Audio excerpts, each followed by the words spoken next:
If you make tutorials about YouTube, you probably open YouTube Studio on your screen.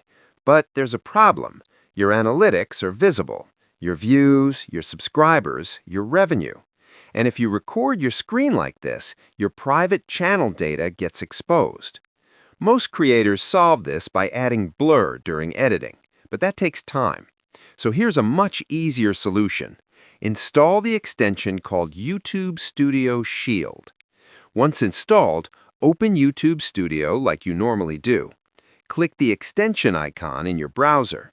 You'll see a list of elements you can hide, things like subscribers, views, revenue, video titles, thumbnails, analytics cards. Now, simply select the information you want to blur. For example, hide subscribers, hide views, hide revenue. The extension instantly blurs those elements inside YouTube Studio. Now open the Analytics page. All sensitive data is already hidden, which means you can record tutorials, presentations, or screenshots safely.